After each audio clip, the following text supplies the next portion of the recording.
খাদ্যরসিক বাঙালি। নানান রকম খাবার পাবে দেশের নানা অঙ্গে, খাদ্যরসিক পাবে শুধু আমার সোনার বঙ্গে। সকাল থেকেই শুরু হবে লুচি আলুর দম, কোথাও আবার খাবে মুড়ি সঙ্গে আলুর চপ।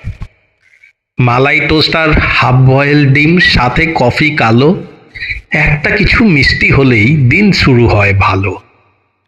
দুপুর হতেই চিন্তা আবার খাবার কি কি খাবো, সুস্বাদু সব খাবার মাথায় কি জানি কি পাবো।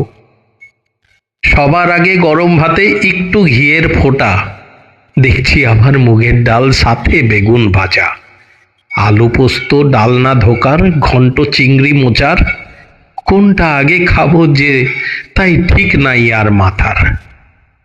কপি দিয়ে কাতলা মাছ আর ইলিশ মাছ ভাপা, পাবদা সর্ষে ছাড়ি কেমনে, পুরো প্লেট সাইজে মাপা। সবই ভালো, তাও যে কেন খুঁজছে কিছু মন, দেখতে পেলাম ওই তো আছে আলু দিয়ে মটন। চাটনি পাঁপড় খেলাম শেষে, নাকি হজম ভালো হয়, দই মিষ্টি আছে জানি, গেল পেটের কোনায়। বিকেল হতেই স্ন্যাক্স এলো হজম হওয়ার আগেই, কাপড় পরে এলো এগ রোল, সাথে ফিশ ফ্রাই আর মোগলাই। কোনো রকমে ঢুকিয়ে পেটে হাঁটতে গেলাম মাঠে, নয়তো আবার রাতের বেলা ঠুসবো কেমন পেটে।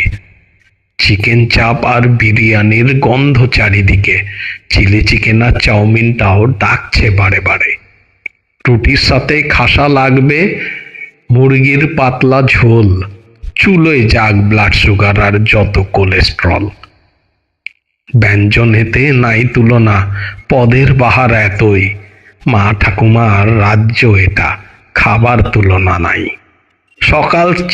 সকাল সন্ধে চিন্তা খাবার মাথায় শুধু আসে, তাই খেতেও ভালোবাসে বাঙালি, খাওয়াতেও ভালোবাসে। তাই খেতেও ভালোবাসে বাঙালি, খাওয়াতেও ভালোবাসে।